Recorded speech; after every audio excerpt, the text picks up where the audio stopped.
بسم اللہ الرحمن الرحیم۔ ان پر درود جن کو حجر تک کریں سلام، ان پر سلام جن کو تحیت شجر کی ہے، ان پر درود جن کو کسے بے کساں کہیں، ان پر سلام جن کو خبر بے خبر کی ہے۔ معزز ناظرین کرام، السلام علیکم ورحمۃ اللہ وبرکاتہ۔ میں آپ کا میزبان سید سلمان گل، اور پروگرام روشنی میں قربانی کے حوالے سے ہم بات کر رہے ہیں۔ عید الاضحیٰ، ایام نحر، یوم نحر ہے، عید ہے، ذبح عظیم ہے، عید الضحیٰ تو شکر غفور الرحیم ہے۔ اللہ رب العزت کی بارگاہ میں شکرانہ بجا لاتے ہیں پورے عالم اسلام کے مسلمین مسلمات، اور ہر ایک کے اپنے طرز ہیں، اپنے رنگ ہیں، اپنے ڈھب ہیں، اپنے جدا گانہ انداز ہیں، لیکن مقصد سب کا ایک ہے، منفعت ایک ہے اس قوم کی، نقصان بھی ایک ہی سب کا نبی، دین بھی، ایمان بھی ہے، کہ ایک ہی انداز سے اللہ رب العزت کی بارگاہ میں ذبیحہ کا پیش کیا جانا، اجتماعی شکل میں، انفرادی حیثیت سے، جو جہاں ہے، جس کی جتنی بساط اور ریاست کے قوانین اسے اجازت دے رہے ہیں، وہ اپنی کیپیسٹی میں رہتے ہوئے، اپنی بساط میں رہتے ہوئے اللہ کے حضور قربانی کا نذرانہ پیش کر رہا ہے۔ پاکستان، اسلامی جمہوریہ پاکستان، اس ریاست کو یہ حسن حاصل ہے کہ یہاں پر قریہ قریہ، بستی بستی، گھر گھر کے اب باہر آپ کو قربانی کا جانور نظر آتا ہے، اور کئی روز پہلے سے نظر آتا ہے۔ اور وہ خرابیاں کہ جو ہماری زندگی کا معمول اور بن چکی ہیں اور شامل ہو چکی ہیں ہمارے معمولات زندگی میں، ان سے بہرحال ہمیں کنارہ کرنا چاہیے۔ علماء اس پہ اصلاح بھی فرماتے رہتے ہیں۔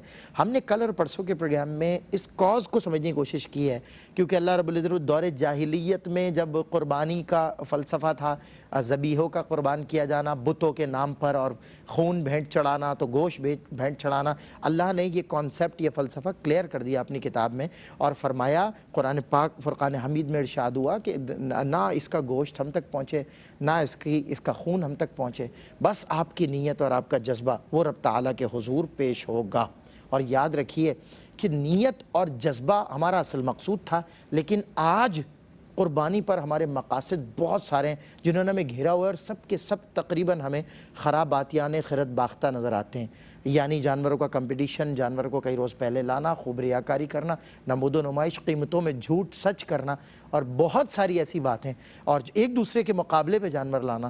دیکھیں، وہ نیکیوں پر سبقت لے جانے والا عمل اور تھا، ریاکاری پر سبقت لے جانا۔ بہرحال یہ تمام تر معاشرتی جو برائیاں ہیں، ان سے ہمیں اصلاحی پیغامات ملتے ہیں علماء کرام کی زبانی۔ جب ہم پروگرام کرتے ہیں، سوالات کرتے ہیں، تو ہمیں سمجھ آتی ہے کہ اللہ ہم سے کیا کہہ رہا ہے اور ہم در اصل کیا کر رہے ہیں۔ یعنی اللہ ہم سے قربانی کا جو حکم جس انداز سے پیش کر رہا ہے، جو فلسفہ اسلام پیش کر رہا ہے، ہم اس سے بالکل ہٹ کر پتہ نہیں کون سی قربانی کر رہے ہیں۔ تو اس لیے ذرا آج ہمیں اس کو سمجھنے کی ضرورت ہے۔ میں مفتی احسن نوید نیازی صاحب، جناب مفتی احمد سعید نورانی صاحب، ملک پاکستان کے بہترین علماء، ماشاءاللہ، ان کا خیر مقدم کرتا ہوں، اور آغاز کر رہا ہوں مفتی احسن نوید نیازی صاحب سے۔ حضور قبلہ، قربانی کی فرضیت کے حوالے سے دین متین ہمیں کیا پیغام دیتا ہے اور کیا حکم آیا ہے اس حوالے سے؟ بسم اللہ الرحمن الرحیم، صلی اللہ علیہ حبیبی سیدنا و مولانا محمد وعلی آلہ وصحبہ بارک وسلم۔ ہمارے فقہ حنفی کی روح سے قربانی کرنا واجب ہے۔ اچھا، فرض کبھی واجب کے معنی میں بھی استعمال ہوتا ہے، ویسے تو فرض اور واجب میں فرق ہے اصطلاحی اعتبار سے، لیکن واجب کو کبھی فرض کے معنی میں واجب کا لفظ بولا جاتا ہے، کبھی جو ہے واجب کے معنی میں فرض کا لفظ بھی استعمال کر دیا جاتا ہے۔ تو قربانی ہماری فقہ حنفی کے روح سے واجب ہے، اور اس پہ بہت سارے دلائل ہیں۔ قرآن مجید فرقان حمید سے بھی ثابت ہے، حدیث کریمہ سے بھی ثابت ہے۔ قرآن مجید فرقان حمید سورہ کوثر، فصلی لربک وانحر، اپنے رب کے حضور نماز پڑھو اور قربانی کرو، چونکہ یہ امر دیا گیا ہے، حکم دیا گیا ہے، اور ہمارے ہاں یہ قاعدہ اور ضابطہ ہے، شریعت کا اصول فقہ کا قاعدہ ہے کہ الامر یفید الوجوب، کہ جب امر جو ہے وہ قرائن سے خالی ہو تو مطلق امر ہو وہ فائدہ دیتا ہے وجوب کا۔ تو اس آیت سے پتہ چلتا ہے کہ قربانی کرنا واجب ہے۔ اچھا، یہ جو ونحر ہے، اس ونحر کی تفسیر میں دیگر اقوال بھی موجود ہیں۔ یہ بھی ایک قول ہے کہ ہاں ونحر سے مراد قربانی ہے، ایک قول یہ ہے کہ ونحر سے مراد سینے پر ہاتھ باندھنا ہے، ایک قول یہ ہے کہ ونحر سے مراد استقبال قبلہ ہے۔ لیکن قربانی پر محمول کرنا اولا ہے، اس کی وجہ یہ ہے کہ سینے پر ہاتھ باندھنا اور استقبال قبلہ یہ دونوں چیزیں نماز میں پائی جاتی ہیں، اور نماز کا حکم پیچھے ہو چکا، نماز پڑھی جا چکی، ایک فعل کامل طور پر ہو چکا ہے۔ اگر یہ دو قول لیں گے تو مطلب یہ ہوا کہ ایک فعل کامل ہو چکا، اس کے بعد پھر الگ الگ سے ان کو حکم دیا جا رہا ہے، تو جو ہے وہ یہ بات تو سمجھ سے باہر ہے۔ تو لہذا درست بات اور مضبوط بات یہی ہے کہ نماز الگ ہے، اور ون ہر میں جو بات ہے وہ نماز کی نہیں ہو رہی بلکہ وہ الگ بات ہو رہی، وہ قربانی کی بات۔ بالکل ٹھیک ہے۔ تو اسے اور یہ کئی ائمہ سے منقول بھی ہے، خود حضرت عبداللہ بن عباس سے منقول ہے، امام عطا سے، امام مجاہد سے، کئی ائمہ دین سے منقول بھی ہے کہ ون ہر سے مراد قربانی ہی ہے، یعنی تفسیر کے اندر بھی یہ قول موجود ہے۔ تو یہیں سے ائمہ حنفیہ جو ہے ایک تو اس آیت سے اخذ کرتے ہیں کہ قربانی واجب ہے، دوسرا مسند احمد بن حنبل کی حدیث مبارک ہے کہ حضور جان عالم صلی اللہ تعالی علیہ وآلہ وسلم نے ارشاد فرمایا، من وجد ساعة فلم يضحي فلا يقربن مصلانا، کہ جو جسے وسعت حاصل ہو، استطاعت ہو، اس کے باوجود قربانی نہ کرے تو ہمارے مصلے کے قریب نہ آئے، یعنی ہماری عیدگاہ کے قریب نہ آئے۔ اتنی ناپسندیدگی، اتنی شدت، بالکل یہ وعید، اور جو اس طرح کی وعید ہے یہ یقیناً ایسی ہی بات پہ فرمائی جا سکتی ہے کہ جو کم از کم واجب ہو، فرض ہو یا واجب ہو، اسی کے لیے یہ وعید ارشاد فرمائی جا سکتی ہے۔ بالکل صحیح۔ اچھا واجب میں آپ نے فرمایا، یوں تو فرض واجب میں یہ فرق ہے کہ شدت کی کمی حکم کے،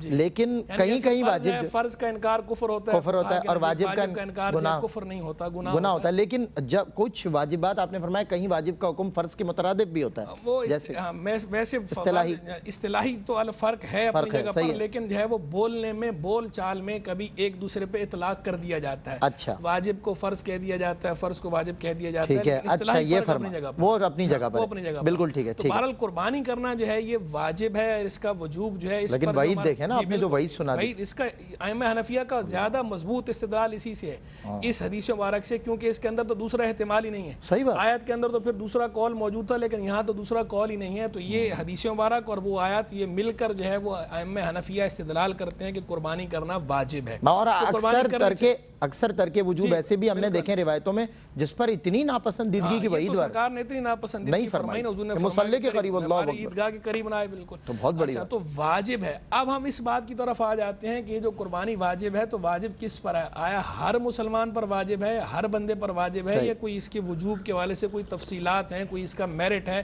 کوئی کرائٹیریا ہے، کوئی شروط ہیں کہ ان پر ہے اور ان پر نہیں ہے؟ تو اس کی شروط ہیں، ہر ایک پر واجب نہیں ہے۔ قربانی واجب ہے مسلمان پر، کافر پر ظاہری بات ہے واجب نہیں ہے، مسلمان پر واجب ہے، آزاد پر واجب ہے، غلام پر واجب نہیں۔ غلام اگرچہ آج موجود نہیں، لیکن ہم بیان اس لیے کر دیتے ہیں کہ اگر بالفرض ہو بھی صحیح، مسئلہ تو اپنی جگہ پر ہے تو مسئلہ کلیئر ہونا چاہیے، کلیئرٹی ہونی چاہیے۔ تیسرا جو ہے وہ بالغ، نابالغ کے بارے میں اختلاف ہے قربانی واجب ہے یا نہیں، لیکن اصح قول یہ ہے، زیادہ صحیح قول یہ ہے کہ قربانی نابالغ پر واجب نہیں۔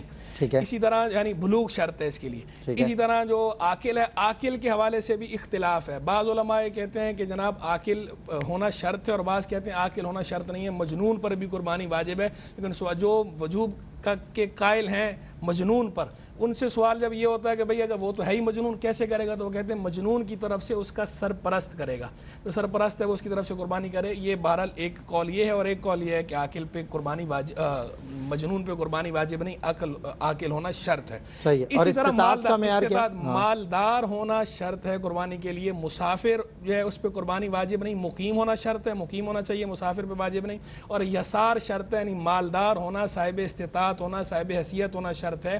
یعنی وہ نصاب زکوٰۃ والا معاملہ، نصاب زکوٰۃ، اور اس میں یہ تھوڑا سا فرق ہے، ویسے تو یہ ہے کہ 7.5 تولے سونا یا 52.5 تولے چاندی یا حاجت اصلیہ سے زائد اتنا سامان کہ جو اس کی مالیت کو پہنچتا ہو، اس پہ قربانی واجب ہوتی ہے۔ زکوٰۃ میں اور اس میں فرق کیا ہے؟ 2 فرق ہیں صرف بنیادی۔ 2 فرق یہ ہے کہ زکوٰۃ کے اندر حولان حول شرط ہے، پورا 1 سال گزرنا شرط ہے، قربانی میں پورا 1 سال گزرنا شرط نہیں ہے، اگر رائٹ نہ ہے جی اس وقت وہ جو 3 ایام ہیں قربانی کے، اگر اس وقت پیسے 10 ذوالحجہ، 11 ذوالحجہ، 12 ذوالحجہ، اس وقت اگر آپ کے پاس وہ مال نصاب کے مطابق ہے تو قربانی واجب ہے، پورا سال گزرنا شرط نہیں۔ دوسرا فرق، زکوٰۃ مخصوص قسم کے اموال پر ہوتی ہے، سونا، چاندی، نقدی، مال نامی، مال تجارت جو ہے اور جانور، ان چیزوں پر ہوتی ہے، جبکہ قربانی کے اندر محض مال نہیں، قربانی کے اندر کوئی بھی چیز آپ کی ملک میں ہے جو حاجت اصلیہ سے زائد جو کچھ ہے، چاہے وہ کسی بھی شیپ میں ہو، کسی بھی فارم میں ہو، چاہے وہ ایسیسریز کاروبار ہو، یہ کاروبار تو ہے ہی، چاہے ایسیسریز ہوں، چاہے ویسے جو ہے شو پیسز ہوں، کوئی بھی چیز جو سامان آپ کی ملکیت میں ہے اور حاجت اصلیہ سے زائد ہے اور دین سے فارغ ہے، وہ اگر نصاب کی مقدار کو پہنچتا ہو تو آپ کو کرنی پڑی، واجب ہے، بالکل کرنی ہے۔ اور ایک سے زائد پر قربانی واجب ہو تو ایک سے زائد. جو بہت سارے لوگ یہ سمجھتے ہیں نا کہ جناب گھر میں سے ایک بندے نے کر دی تو سب کی طرف سے ہو گئی, تو ایسا نہیں ہے. اگر گھر میں ایک سے زائد افراد ایسے ہیں کہ جن پر قربانی واجب ہوتی ہے تو سب اپنا الگ الگ جانور قربان کریں گے یا کسی بڑے جانور کے اندر الگ الگ اپنا حصہ لیں گے. ایسا نہیں ہے کہ ایک چھوٹا جانور ایک بندہ قربان کرے اور گھر کے سب افراد کی طرف سے. صحیح بات ہے, ایسا کوئی معاملہ نہیں ہے. سب کی اپنا اپنا نصاب ہے, بالکل انڈیویجول کیپیسٹی میں سب کما رہے ہیں, ارن کر رہے ہیں اور بالغ ہیں. کوئی فرق نہیں ہے جس کا جو نصاب ہے, باقی عبادات ہیں مرد و عورت کو کوئی فرق نہیں ہے, ایسی اس میں بھی مرد و عورت کو کوئی فرق نہیں. عورت بھی اگر صاحب نصاب ہو اور دیگر شروط پائی جائیں تو عورت پر بھی واجب ہے. بالکل ایسا نہیں ہے کہ شوہر نے کر دی تو عورت کی طرف سے ہو گئی. شوہر کے لیے الگ واجب ہے, عورت کے لیے الگ واجب ہے. ہاں اگر عورت جو ہے وہ صاحب نصاب نہیں ہے یا دیگر شروط نہیں پائی جا رہی تو ٹھیک ہے, پھر اس پہ واجب نہیں ہے. مرد اپنی جانب سے کر لے, اس کی جانب سے کرنا چاہے تو اجازت موجود ہے, اجازت لے کر کر سکتا ہے صراحتاً یا دلالتاً, لیکن اس پر لازم نہیں ہے کہ عورت کی طرف سے کرے. عورت خود اپنی قربانی جو ہے وہ, اور افضل یہی ہے کہ اپنے پیسے خود خرچ کرے تاکہ اس کو اجر ملے اور مال خرچ اللہ کی راہ میں کرنے کا جذبہ پیدا ہو. بالکل ٹھیک ہے. اچھا, عید الاضحیٰ کی قربانی پیش کرنے کے حوالے سے مفتی صاحب قبلہ کن کن باتوں کا خیال رکھنا ضروری ہے ہم جو پیش کر رہے ہیں اللہ کے حضور؟ بسم اللہ الرحمن الرحیم. جی سب سے پہلے تو اللہ رب العالمین کی بارگاہ میں قربانی پیش کرتے ہوئے یہ مد نظر رہے کہ ہم اللہ رب العالمین کی رضا کو مقصود رکھتے ہیں. صحیح. ہمارے ہاں معاشرے میں آج کل یہ رواج پا گیا ہے, جیسا کہ آپ بھی مقدمے میں ذکر کر رہے تھے, کہ جانور ہم دکھاوے کے لیے بھی لاتے ہیں. دوسروں سے ہمارے ہمسائے کے پاس جانور کیسا ہے, ہمارا اس سے زیادہ اچھا ہونا چاہیے. ہمارے عزیز و اقارب میں کیسا ہے, پھر اس کی سیلفیاں, پھر اس کو سوشل میڈیا پر اپلوڈ کرنا. ان سارے مقاصد کو سائڈ پر کر کے بنیادی بات یہ ہے کہ قربانی میں اللہ رب العالمین کی رضا مقصود ہو. اور جب اللہ رب العالمین کی رضا مقصود ہو تو پھر اس کا یہ فائدہ ہوتا ہے کہ نبی کریم صلی اللہ علیہ وسلم نے جو ذکر کیا, ام المؤمنین حضرت عائشہ فرماتے ہیں کہ آقا علیہ الصلوۃ والسلام نے فرمایا کہ قربانی کے جانور کے خون کے پہلے قطرے کے زمین پر گرنے سے پہلے اللہ رب العالمین اس بندے کے نامہ اعمال سے تمام برائیوں کو مٹا دیتا ہے. تو یہ فائدہ اس وقت حاصل ہوتا ہے. اور اللہ رب العالمین نے قرآن مجید فرقان حمید میں بھی اس کے حوالے سے ارشاد فرمایا, لن ینال اللہ لحومها ولا دماؤها, فرمایا کہ تمہاری قربانیوں کا خون بھی زمین پر گرے گا اور اس کا جو گوشت ہے وہ بھی تم کھاؤ گے. نہ تو گوشت اللہ کی بارگاہ میں پہنچے گا اور نہ خون پہنچے گا, لیکن ولاکن ینالہ التقوی, فرمایا کہ جو تمہارا تقوی ہے, اللہ کی رضا مقصود جو ہے نا, وہ اللہ کی بارگاہ میں پہنچے گی. اور اسی تقوی کی طرف اشارہ کرتے ہوئے نبی کریم صلی اللہ علیہ وسلم نے 3 مرتبہ ارشاد فرمایا. آپ نے فرمایا التقوی ہا ہونا, التقوی ہا ہونا, التقوی. آپ نے فرمایا کہ تقوی یہاں پر ہے, یعنی کہ تمہارے دل میں اللہ رب العالمین کی رضا مقصود اور مطلوب ہونی چاہیے. قربانی کے فوائد کے لیے یہ ضروری ہے.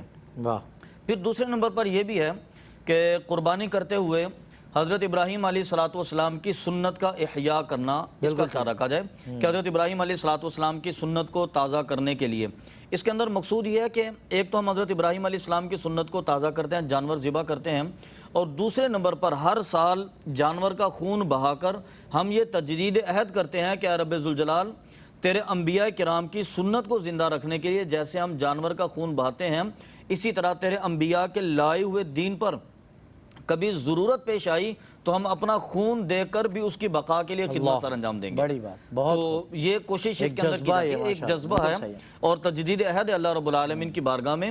اور تیسرے نمبر پر قربانی کے اندر بالخصوص یہ خیال ہونا چاہیے کہ ہمیں ریاکاری مقصود نہ ہو. بالکل صحیح. قربانی کے اندر دکھلاوا مقصود نہ ہو اور قربانی کے اندر کسی سے مقابلہ بھی مقصود نہ ہو. صحیح بات ہے. یہ تو بس اللہ قربانی کے اندر اللہ رب العالمین کی رضا جو مقصود ہے نا, تو اب کوشش یہ کریں کہ ایک بڑی قیمت کا ایک بڑا جانور ہے, اگر ہم وہ خرید کر لائے, اس کی بجائے اگر چھوٹی قیمت کے زیادہ جانور آگے, اور جیسا کہ مفتی صاحب قبلہ فرما رہے تھے کہ گھر کے تمام افراد کی ذمہ داری مکمل ہو سکے, تو وہ کتنا آسان عمل ہے اللہ رب العالمین کی بارگاہ میں. تو نبی کریم صلی اللہ علیہ وسلم نے فرمایا کہ یہ جانور جیسے تم اللہ کی رضا کے لیے قربان کرتے ہو, کل بروز قیامت یہ اپنے سینگوں کے ساتھ, اپنے بالوں کے ساتھ, اپنے پورے جسم کے ساتھ آئے گا اور اس بندے کو اپنے اوپر سوار کروا کے پل صراط سے گزارے گا. اندازہ فرمائیں قربانی کی یہ فضیلت اس وقت حاصل ہوگی جب اللہ کی رضا مقصود ہو اور دکھاوا مقصود نہ ہو. کیا بات ہے. بھائی ایک وقفہ ناظرین گرام, وقفے کے بعد انشاءاللہ مزید قربانی کے حوالے سے اصلاح حاصل کریں گے علماء سے. ویلکم بیک ناظرین, آپ کا خیر مقدم ہے. قربانی کے موضوع پر ہم بات کر رہے ہیں پروگرام روشنی میں. مفتی حسن نوید نیازی صاحب, مفتی احمد سعید نورانی صاحب ہمارے مہمان ہیں اور خوبصورت کلام جاری ہے۔ قبلہ مصعب مجھے بتائیے، ہمارے سلف صالحین اور صحابہ اکرام رضی اللہ تعالی عنہم اجمعین اور ہمارے اہل بیت اطہار، ان کے طرز قربانی اور ان کا جذبہ قربانی کیا تھا؟ پھر ظاہر ہے سبحان اللہ، آپ نے فرمایا تھا پروگرام میں کہ سوال صحابہ نے کیا تھا نا کہ قربانیاں کیا ہیں؟ جی سبحان اللہ، صحابہ کرام علیہم رضوان ہوں، اہل بیت اطہار علیہم رضوان ہوں، یا سلف صالحین ہوں رحمہم اللہ، یہ سارے ہی جو ہے وہ اسلام کے ہیروز ہیں، اور یہ سب جو ہے یہ اسلام کے رول ماڈلز ہیں۔ یہ سارے وہ سب سے پہلا رول ماڈل ہے حضور جان عالم صلی اللہ تعالی علیہ وآلہ وسلم کی ذات ستودہ صفات۔ آپ کے بعد یہ سب جو ہے وہ آپ کی بارگاہ سے انوار لے لے کے مختلف تجلیات ہیں پیارے آقا و مولا علیہ السلام کی، کسی میں کوئی تجلی ہے، کسی میں کوئی تجلی ہے، کسی میں کوئی تجلی ہے۔ اچھا، ان سب میں کہتے ہیں وہ کمپٹیشن نہیں، کمپٹیشن ہے نا عشق مصطفیٰ والا۔ بالکل، سارے جو ہے میں حضور کو زیادہ دیکھ لوں، میں زیادہ تابعداری اور نیکیوں کا بھی ہے، قرآن کا حکم ہے فاستبقوا الخیرات، نیکیوں میں ایک دوسرے سے مسابقت کرو، مقابلہ کرو، آگے بڑھنے کی کوشش کرو۔ اور صحابہ کرام کی زندگی تو ہمیں نظر آتی اسی طرح ہے کہ وہ ایک دوسرے سے آگے بڑھنے کی کوشش کرتے تھے، عشق مصطفیٰ میں، محبت خدا میں، نیکیوں کے معاملے میں، اللہ کی رضا حاصل کرنے کے معاملے میں آگے تھے۔ تو ان تمام حضرات نے ہر سطح پر قربانیاں دی ہیں اور ہر طرح کی قربانیاں دی ہیں۔ ان کے جذبہ قربانی کو ہم سلام پیش کرتے ہیں۔ دیکھیں قربانیاں الگ الگ ان نے جو دی ہیں، ان قربانیوں کی ہم نوعیت کو دیکھیں۔ ایک ہے جسمانی قربانی، ایک ہے جانی قربانی، ایک ہے مالی قربانی، ایک ہے اپنے وطن کی گھر بار کی قربانی، ایک ہے اہل و عیال کی قربانی، پھر تشدد جو ہے، ایک ہے فزیکل ٹارچر اور ایک ہے مینٹل ٹارچر۔ یہ جتنی میں نے انواع بیان کی ہیں، یہ ساری انواع جو ہے ایک قربانی کی تمام انواع ہمیں صحابہ کرام علیہم رضوان اور اہل بیت اطہار کے ہاں نظر آتی ہیں کہ انہوں نے دین اسلام کی خاطر، اللہ کی رضا کی خاطر، اللہ کے محبوب علیہ السلام کی خاطر انہوں نے کیا کیا قربان نہیں کیا، کیا کچھ نہیں کیا۔ سبحان اللہ، وہ حضرت، اور اس میدان میں مردوں کے ساتھ ساتھ خواتین بھی اسی طرح ہمیں نظر آتی ہیں، پیچھے نظر نہیں آتی۔ حضرت خنسا رضی اللہ تعالیٰ عنہا مشہور صحابیاں ہیں، جنگ قادسیہ کا موقع ہے، سیدنا فاروق اعظم رضی اللہ تعالیٰ عنہ کا دور ہے، 4 جوان بیٹے ہیں اور خود وہ بوڑھی ہیں، 4 بیٹوں کے ساتھ آ گئیں اور آ کر ان 4 بیٹوں کو انہوں نے ایمان افروز تقریر فرمائی اور ان کو تیار کیا جہاد کے لیے اور کہا کہ جو ہے وہ جا کے جہاد میں ایسی بھی مائیں ہوتی ہیں، ایسی بھی مائیں تھیں۔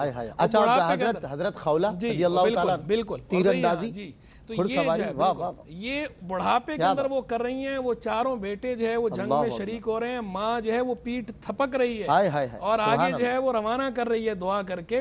وہ وہاں گئے، 4 کے 4 شہید ہو گئے، اور جب یہ خبر انہیں مل رہی ہے تو اس پر آگے سے وہ کہتی کیا ہے، بجائے کوئی شکوہ شکایت کیا کرنا تھا، وہاں تو وہ گزر ہی نہیں شکوہ شکایت کا۔ عشق میں شکوہ حرام ہے، عشق میں شکوہ کفر ہے، ہر التجا حرام، ہر التجا حرام، جو وہ یہ عارفانہ بات ہے، بالکل یہ عارفانہ بات ہے، اور وہ انہوں نے اپنی زندگیوں سے ثابت کر دیا۔ کیا انہوں نے فرمایا تمام تعریفیں اس اللہ کے لیے ہیں جس نے مجھے شرف عطا فرمایا ان بیٹوں کی شہادت کا، اور مجھے اپنے رب سے یہ امید ہے کہ مجھے اور انہیں رحمت کے ٹھکانے میں جمع فرمائے گا۔ کیا اس ماں کا جذبہ قربانی ہے اور کیا ان بچوں کا جذبہ قربانی ہے۔ ان بچوں نے اپنی جان قربان کر دی اور اس ماں نے اپنے لخت جگر قربان کر دیے، اسلام کی خاطر اللہ کی راہ میں قربان کیے۔ اور اس سیدنا فاروق اعظم نے بھی پھر جو ہے وہ آگے سے ایسا ہی کیا، جب تک وہ حیات رہیں ان 4 بچوں کا جو حصہ تھا وہ اسکالرشپ کی صورت میں، وظیفے کی صورت میں ان کو عطا فرماتے رہے کہ اس ماں نے قربانی دی ہے۔ تو سیدنا فاروق اعظم نے ان کی اس قربانی کو دنیاوی طور پر بھی ضائع نہیں جانے دیا، اخروی تو اس کا اجر اپنی جگہ پر ہے، دنیاوی طور پر بھی وہ ان کا حصہ جو ہے وہ ان کو دیتے رہے۔ حضرت سنت ابراہیمی کا صحیح مصداق تو ابھی جس صحابیہ کا ذکر ہوا، اصل تو یہ ہے، یہ میرے بیٹے، یہ قربان ہو جائے۔ جیسے سیدنا ابراہیم علیہ السلام نے جو ہے وہ سیدنا اسماعیل علیہ السلام اپنے لخت جگر کو حاضر کر دیا تھا، تو یہاں بھی دیکھیں انہوں نے اپنے لخت جگر، یعنی بدرجہ اتم صحابہ نے کام کر کے ایک نہیں اور 4 بیٹے، پیدر پہ شہادتیں، 4 بیٹے بیک وقت، پیدر پہ بھی نہیں، بیک وقت، ایک ہی وقت میں 4 بیٹے جو انہوں نے اسلام کی خاطر جو ہے وہ قربان کیے ہیں۔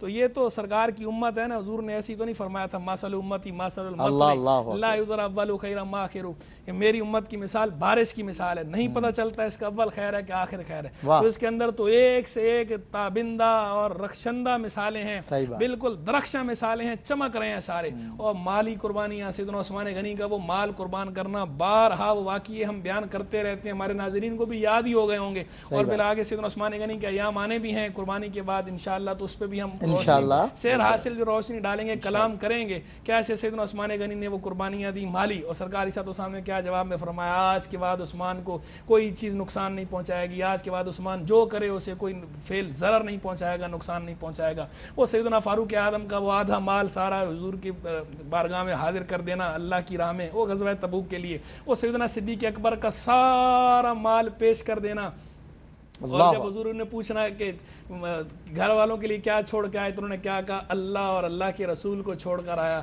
وہ کیا اقبال نے کہا تھا، پروانے کو چراغ ہے بلبل کو پھول بس، صدیق کے لیے ہے خدا کا رسول بس۔ کیا کیا انہوں نے جو ہے وہ مثالیں قائم کی ہیں۔ اہل بیت اطہار کی بھی ایک مثال عرض کر دیتا ہوں، امام باقر رحمہ اللہ، اعلیٰ حضرت امام محمد رضا خان رحمہ اللہ نے جب یہ واقعہ نقل کیا تو کہا امام ابن امام، کریم ابن کریم، یہ ہمارے اکابر کا طرز دیکھیں، نسل در نسل کریم ابن کریم، امام ابن، کہتے ہیں وہ جب ایک دفعہ جو ہے وہ حاجت پیش آئی، قضائے حاجت کے لیے گئے تو وہیں سے خادم کو آواز دی اور چادر جو ہے قیمتی پوشاک تھی چادر کا، یہ صدقہ کر دو۔ آپ جب باہر آئے تو اس نے پوچھا حضور باہر آ کے بھی آپ یہ فرما سکتے تھے؟ فرمایا میرے دل میں آیا صدقہ کروں، تو اسی وقت سے یہ کہہ دیا کہ کہیں باہر آنے تک نیت تبدیل نہ ہو جائے، یعنی نیت کی تصحیح کا، اللہ کی راہ میں خرچ کرنے کا جذبہ، قربانی کا جذبہ، اور اس نیت کی تصحیح کا جذبہ کیسا تھا کہ فوراً سے پیشتر وہ نیک کام کر رہے ہیں اور اللہ کی راہ میں قربان کر رہے ہیں چیز کو، پیاری چیز کو، کہ کہیں نیت تبدیل نہ ہو جائے۔ حالانکہ یہ تو وہ ہستیاں تھیں کہ ان کی نیت کیا بدلنی تھی، وہ تو رول ماڈل تھے، ان کو دیکھ کر دنیا تصحیح نیت کرتی ہے، ان کو دیکھ کر لوگ اپنے خیالات کی ڈائریکشن درست کرتے ہیں، لیکن انہوں نے یہ کر کے بتا دیا کہ بھائی اللہ کی بارگاہ میں قربانی کا جذبہ کیسا ہونا چاہیے، اور فاستبقوا الخیرات پہ، نیکیوں میں سبقت کرو ایک دوسرے پہ، اس پر عمل کس طرح ہونا چاہیے انہوں نے اپنے عمل کے ذریعے پریکٹیکلی ثابت کر دیا۔ 4 بیٹے ایک بوڑھی ماں کے، اللہ اکبر، اور جیسے جیسے عمر کے وہ بڑے حصے میں ماں جاتی ہے اتنی حساس ہوتی جاتی ہے اولاد کے لیے،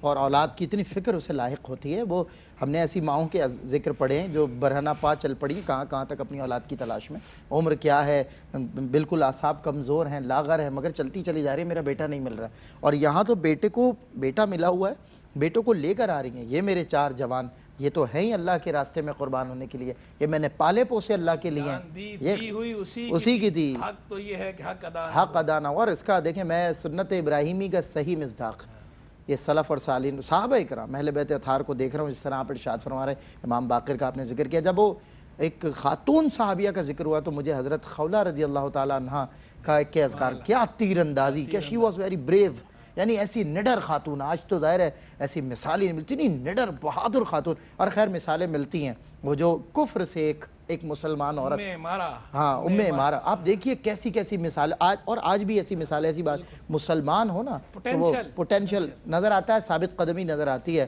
اور وہ ایک اکیلی تنہا عورت اپنا دفاع کرتی ہے 50 100 سینکڑوں کفار کے سامنے، ایسی مثالیں ابھی آپ کو حالیہ دیکھنے میں آئیں۔ الحمدللہ وہ مومن ہو تو بے تیغ بھی لڑتا ہے سپاہی، یاد رکھیے گا۔ اللہ رب العالمین، میں حضرت خولہ کو جب میں نے پڑھا تو میرا تو کیا میری کیفیت بن گئی کہ ان کی تیر اندازی، ان کی گھڑ سواری، ان کا جنگوں میں لڑنا، اور پھر پابندی نماز کا معاملہ، یعنی گھڑ سواری کے دوران اتر کے نماز پڑھ رہی ہیں، جنگ کے دوران نماز پڑھ، اللہ اکبر۔ ایسی بھی یہ خواتین جنہوں نے خود کو قربانی کے لیے پیش کیا، اپنی اولاد کو قربانی کے لیے پیش کیا، یہ اصل قربانی کے فلسفے تک پہنچی ہیں، اصل معنویت اور حقیقت تک پہنچی ہیں، اور ہم کون سی قربانی کر رہے ہیں، ذرا غور کرنے کی ضرورت۔ میں حضرت سے کوئی بھی عمل اگر رب کے حضور پیش کیا جائے تو قرآن لن تنالوا البر ایک آیت سے ہمیں جو ہے رہنمائی فراہم کرتا ہے، اس آیت کی روشنی میں اور تناظر میں سمجھنا چاہتا ہوں کسی بھی عمل کا پیش کیا جانا اور اللہ کا یہ حکم۔ ماشاءاللہ آپ نے اس آیت مبارکہ کو قربانی کے تناظر میں لا کر بڑا خوبصورت سوال کیا ہے۔ لن تنالوا البر حتی تنفقوا مما تحبون، فرمایا کہ تم نیکی تک تب تک نہیں پہنچ سکتے جب تک اپنی محبوب چیز اللہ کی بارگاہ میں قربان نہ کرو۔ اللہ اکبر۔ تو جس چیز کے ساتھ محبت ہو وہ اللہ کی بارگاہ میں دی جائے، ضرورت سے زائد چیز اگرچہ صدقے کا اجر رکھتی ہے، لیکن فرمایا کہ جس سے محبت ہو اور جب تمہاری ضرورت بھی ہو تب اس کو اللہ کی بارگاہ میں پیش کیا جائے، اس کا کمال اپنی جگہ پر موجود ہے۔ تو یہ قربانی کے باب سے مناسبت کے حوالے سے میں 2 چیزیں عرض کروں گا۔ مسلم شریف نے بھی، بخاری شریف نے بھی اس کو ذکر کیا، قرآن پاک کی تفسیر خازن میں بھی اس کا ذکر آیا ہے۔ ٹھیک ہے۔ نبی کریم صلی اللہ علیہ وسلم کے صحابی تھے حضرت ابو طلحہ انصاری، مدینہ شریف میں تھے، اور مدینہ کا سب سے خوبصورت اور پھل دینے والا باغ ان کی ملکیت میں تھا۔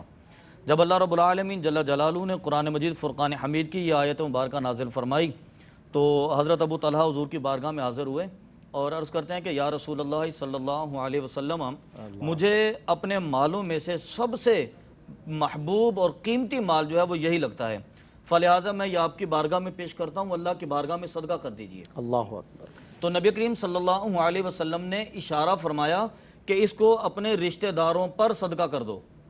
ایک دوسرے نمبر پر یہ ہے کہ نبی کریم صلی اللہ علیہ وسلم کے بارگاہ میں ایک دوسرا اس کا واقعہ ملتا ہے کہ جب یہ آیت مبارکہ نازل ہوئی تو حضرت زید بن حارثہ نبی کریم صلی اللہ علیہ وسلم کی بارگاہ میں آئے اور ایک خوبصورت طاقتور گھوڑا ان کے پاس تھا۔ عرض کی حضور اس آیت مبارکہ کے تناظر میں میں دیکھتا ہوں کہ مجھے یہ گھوڑا بہت محبوب ہے، اس سے بڑی محبت کرتا ہوں، تو میں آپ کی بارگاہ میں پیش کرتا ہوں، اسے اللہ کی بارگاہ میں قربان کر دیجئے، اللہ کی بارگاہ میں صدقہ کر دیجئے۔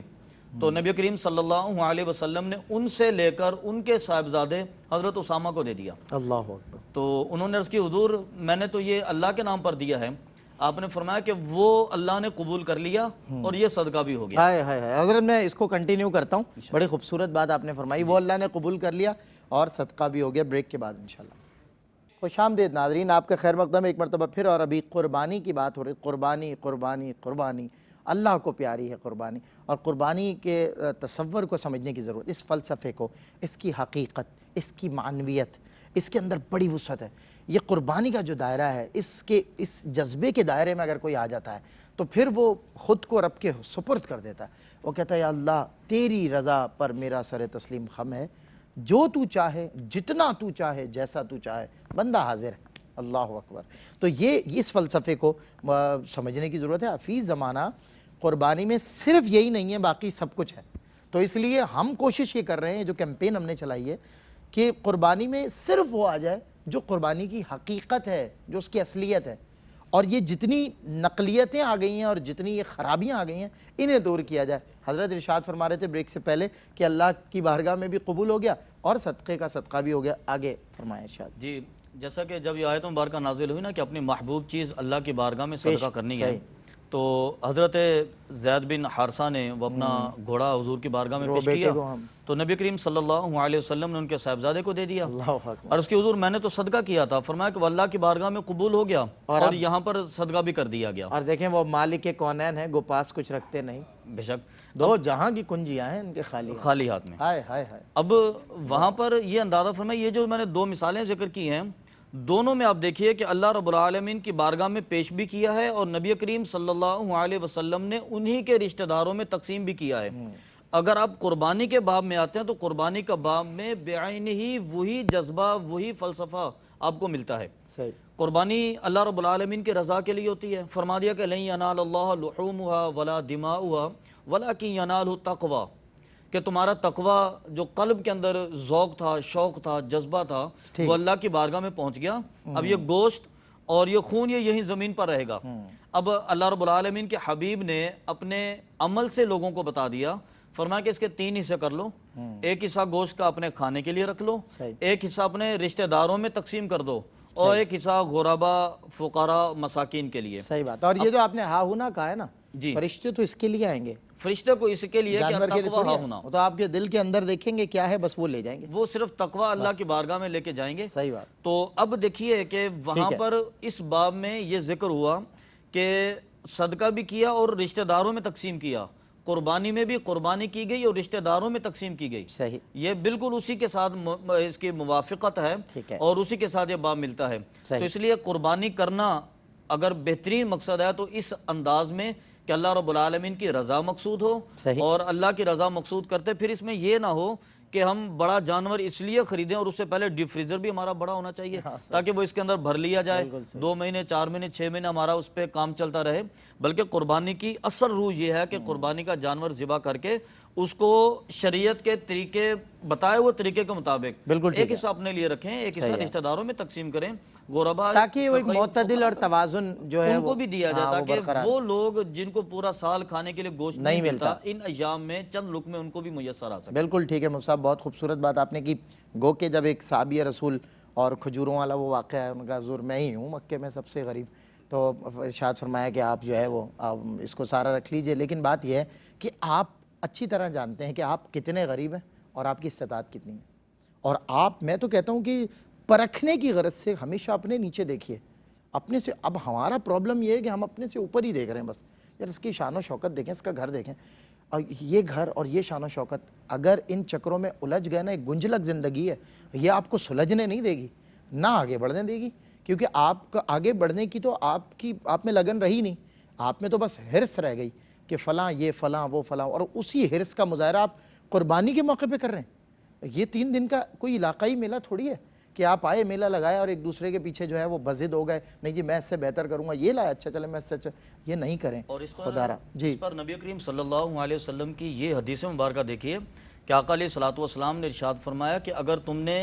دین میں کسی کا مقابلہ کرنا ہے تو اپنے سے اوپر والے کو دیکھو، اپنے سے اوپر والے، اور دنیا میں اگر مقابلہ کرنا تو پھر اپنے سے نیچے والے کو دیکھو۔ صحیح بات۔ اور یہ چونکہ دنیا میں مقابلہ کرنے کی اغراض نظر آتی ہیں تو اپنے سے نیچے والے کو دیکھیں۔ اور بات یہ ہے کہ آپ سال بھر اگر آپ اب بھی، ویسے تو خیر I am so sorry for that کہ میں جو کہہ رہا ہوں کہ اب اسلامی جمہوریہ پاکستان اور پاکستان میں مہنگائی کا طوفان اور ریاست کے مجبوریاں، ریاست میں بسنے والے بے بس ہو چکے ہیں، نہیں اب تو وہ دال کھا لیں بڑی بات ہے، تو گوشت کا تصور ہی محال ہے، ناممکنات میں سے، تو وہ بیچارہ جو کر رہا ہے قربانی وہ کوشش کرے گا کہ جی میں بھی، لیکن اس کوشش میں بدرجہ آپ صحابہ کرام کو، اہل بیت اطہار کو دیکھیں نا، وہ یتیم کو، اسیر کو، قیدی کو کھانا کھلا رہے ہیں، خود بھوکے ہیں، خود کچھ ہے ہی نہیں گھر میں، جو کچھ ہے وہ پیش کر دیا، تو آپ اندازہ لگائیں، یہ اس طرح آپ رب کو پا سکتے ہیں۔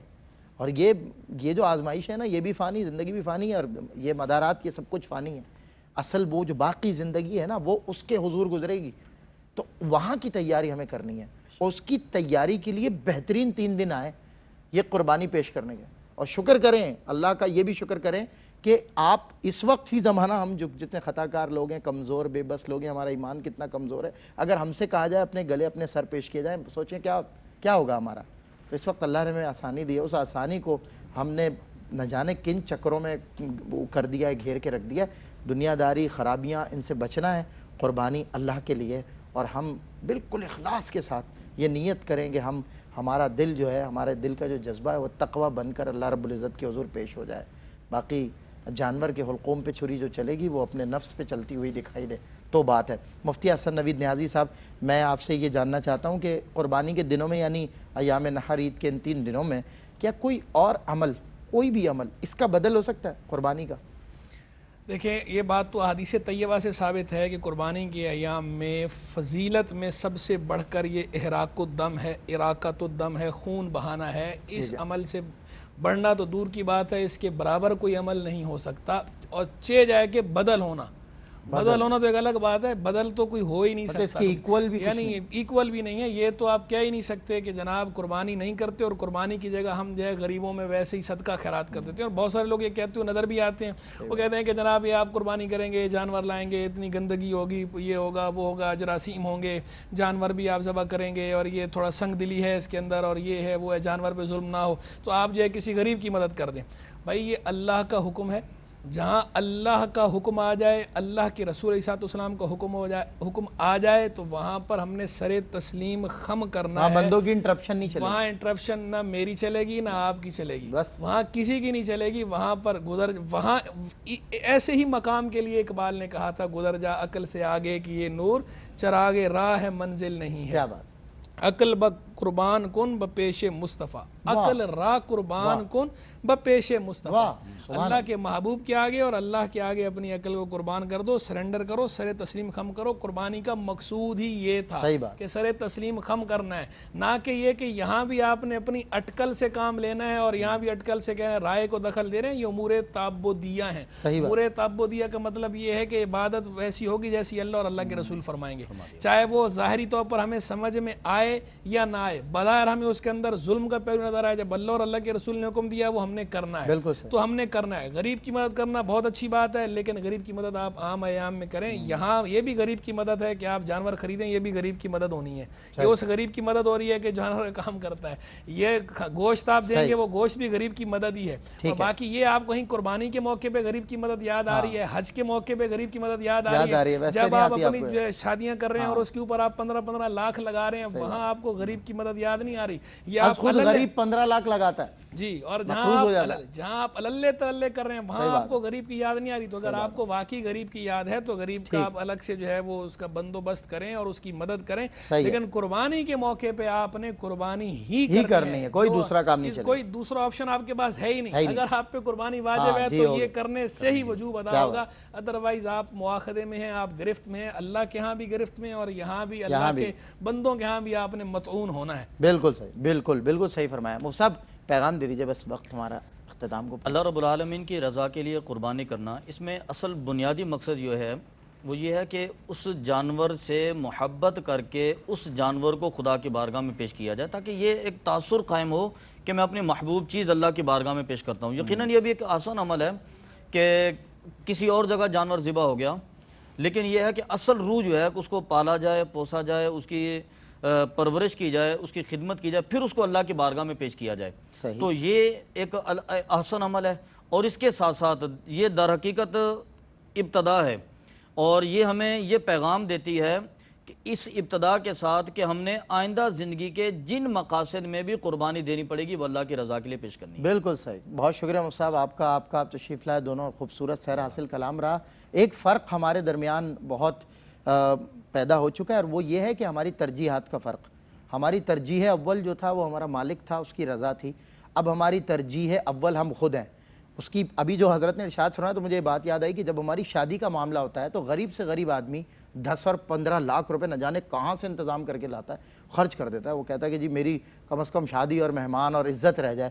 اور جب یہاں رب کے حضور عزت دار ہونے کی باری ہوتی ہے، قربانی کا مرحلہ، اللہ تعالیٰ آپ کو عزتیں عطا فرماتا ہے، برکتیں عطا فرماتا ہے، اللہ آپ کے درجے بلند کرتا ہے، اور اللہ کے ہاں آپ جو ہے وہ نیکوکار سرخرو ہونا ہے. آپ نے اللہ کے ہاں سرخرو کا آپ کو احساس ہی نہیں. جب دنیا کے آگے سرخرو ہونا ہے تو آپ کا احساس یہ ہے کہ چاہے میں مقروض ہو جاؤں. میں ایسے کئی لوگوں کو جانتا ہوں جن کی زندگی کے 5 سال صرف اسی کشمکش میں گزر رہے ہیں کہ کسی انداز سے چھوٹا موٹا اپنا گھر لے لیں، لیکن جس وقت شادی ہوئی تو اس وقت لاکھوں روپے خرچ کیے اور کسی سال قربانی نہیں کر سکے، کیونکہ ظاہر ہے کیسے کریں گے، ہماری تو استطاعت نہیں ہے. شادی کے وقت تمہاری استطاعت ہو گئی تھی کیونکہ وہاں معاملہ تمہارے خود کا تھا، اور اب جب معاملہ اس کا ہے تو اس لیے یہ ایک پیغام بھی ہے، ایک معاشرے کی تلخ حقیقت بھی ہے. آنکھ اٹھے تیرے لیے، کھلتے ہیں لب تیرے لیے، میرا جینا میرا مرنا میرے رب تیرے لیے. مسجد الفاظ میں دے رہا ہوں میں اذاں، میرا فن میرا ہنر میرا ادب تیرے لیے. السلام علیکم ورحمۃ اللہ وبرکاتہ. ناظرین، اگر آپ ایسی ہی مزید ویڈیوز دیکھنا چاہتے ہیں تو ہمارا ARYQ-TV کا چینل سبسکرائب کیجئے اور بیل آئیکن کا بٹن دبانا نہ بھولیے تاکہ آپ سے کوئی پسندیدہ پروگرام مس نہ ہو جائے.